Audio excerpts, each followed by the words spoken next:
മിലാനിൽ ഞങ്ങൾ താമസിച്ച B&B ഹോട്ടലിലെ സ്വാദിഷ്ടമായ ഇംഗ്ലീഷ് ബ്രേക്ക്ഫാസ്റ്റിന് ശേഷം മിലാനിലെ തന്നെയുള്ള സഫോസ കാസിൽ കാണാനുള്ള ഞങ്ങളുടെ യാത്രയാണിത്. അത്യാവശ്യം തിരക്കുള്ള ജംഗ്ഷനുകൾ ഉണ്ടെങ്കിലും റോഡിൽ കാര്യമായ തിരക്കുകൾ ഉണ്ടായിരുന്നില്ല.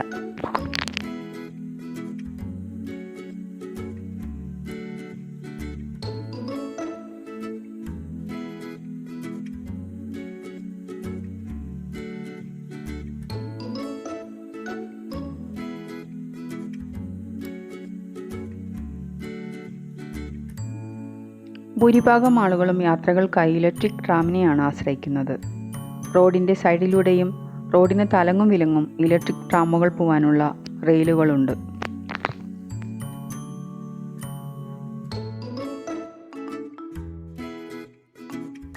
കൂടാതെ സൈക്കിൾ യാത്രികർക്കായി റോഡിൻ്റെ സൈഡിലായി സൈക്കിൾ പാത്തും കാണാൻ സാധിച്ചു.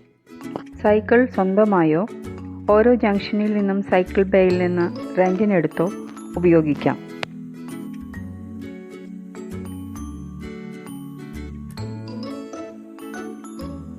ആ കാണുന്നതാണ് സഫോസ കാസിൽ. 11ാം നൂറ്റാണ്ടിലെ യുദ്ധത്തിൽ ഏകദേശം നശിച്ചുപോയ സഫോസ കാസിൽ 14ാം നൂറ്റാണ്ടിൻ്റെ മധ്യത്തിൽ അന്നത്തെ ഡ്യൂക്കായിരുന്ന ഫ്രാൻസിസ്കോ സഫോസിൽ റീബിൽഡ് ചെയ്യുകയായിരുന്നു. പിന്നീട് 16ാം നൂറ്റാണ്ടിലും 17ാം നൂറ്റാണ്ടിലും നവീകരിച്ചപ്പോൾ യൂറോപ്പിലെ തന്നെ ഏറ്റവും വലിയ കോട്ടകളിലൊന്നായി ഇത് മാറി.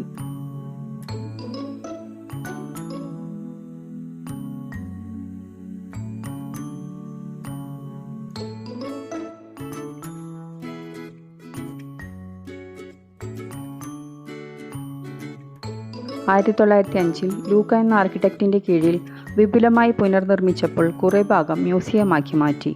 പുരാതന ഈജിപ്തിലെ പെയിൻറ്റിങ്ങുകൾ, മ്യൂസിക്കൽ ഇൻസ്ട്രുമെൻറ്റ്സ്, കൂടാതെ പ്രശസ്ത ചിത്രകാരന്മാരുടെ ചിത്രങ്ങൾ ഇതെല്ലാം ഈ മ്യൂസിയത്തിലുണ്ട്. ഇതിനൊക്കെ ഉപരിയായി മൈക്കലാഞ്ചലോയുടെ ജീവിതത്തിലെ അവസാന സൃഷ്ടിയായ പൂർത്തീകരിക്കാത്ത പിയറ്റ് റൊണ്ടാനിനി ആണ് അവിടുത്തെ മാസ്റ്റർപീസ്.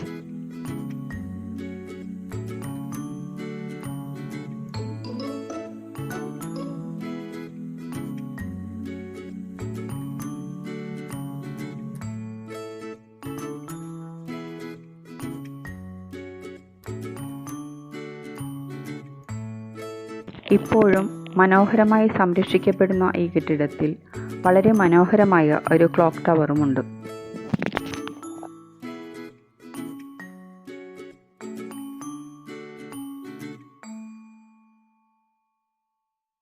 സഫോസ കാസിലിൽ നിന്ന് ഞങ്ങൾ പിന്നീട് മിലാനിലെ പ്രശസ്തമായ മിലാൻ കത്തീഡ്രലിലേക്ക് പോയി.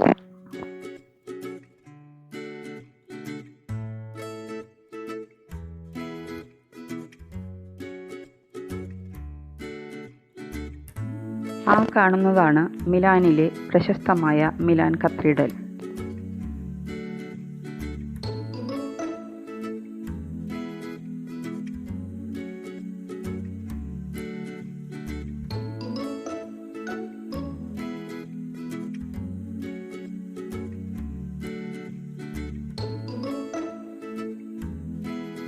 ഈ പള്ളിയുടെ പണി പൂർത്തിയാക്കാൻ ഏകദേശം 6 നൂറ്റാണ്ടുകൾ എടുത്തു എന്നാണ് പറയപ്പെടുന്നത്.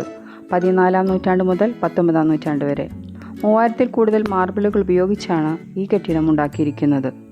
ടിക്കറ്റ് എടുത്ത് വേണം ഇതിനകത്ത് പ്രവേശിക്കാൻ. ഇറ്റലിയിലെ മിലാനിലെ ഈ കത്തീഡ്രൽ ഡോമോ ഡി മിലാനോ എന്നറിയപ്പെടുന്നു. വലിപ്പത്തിൻ്റെ കാര്യത്തിൽ ലോകത്തിലേക്ക് 3ാം സ്ഥാനവും ഇറ്റലിയിലെ 1ാം സ്ഥാനവും ഇതിനുണ്ട് എന്ന് പറയപ്പെടുന്നു. ഏകദേശം 200ഓളം സ്റ്റെപ്പുകൾ വഴിയോ എലിവേറ്റേഴ്സ് വഴിയോ ടെറസിലെത്തിയാൽ നല്ല കാലാവസ്ഥയാണെങ്കിൽ സിറ്റി മുഴുവനായും കാണാൻ സാധിക്കും. സഫോസ കാസിലിൽ ഒരുപാട് സമയം ചിലവഴിച്ചതിനാൽ ഞങ്ങൾക്ക് ഇവിടെ അധികം സമയം ചിലവഴിക്കാനായില്ല. സമയക്കുറവ് മൂലം ഇതിനകത്ത് കയറാനും സാധിച്ചില്ല.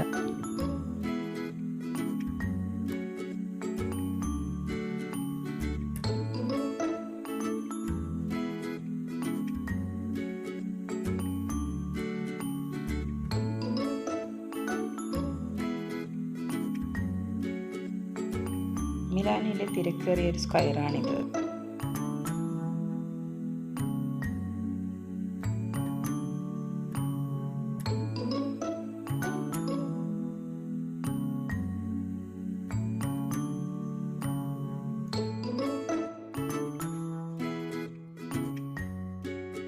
ലോകപ്രശസ്ത ഇറ്റാലിയൻ ഐസ്ക്രീമായ ജലാറ്റോ ഞങ്ങളും ഞങ്ങളുടെ കൂടെയുള്ളവരും ആസ്വദിച്ചു കഴിച്ചു.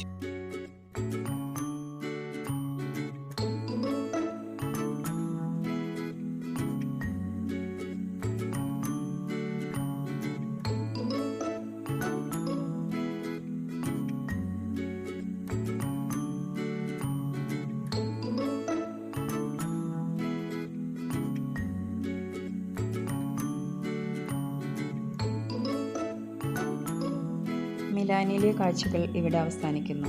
വീഡിയോ കണ്ടിഷ്ടമായാൽ ലൈക്കും ഷെയറും സബ്സ്ക്രൈബും ചെയ്യാൻ മറക്കരുത്.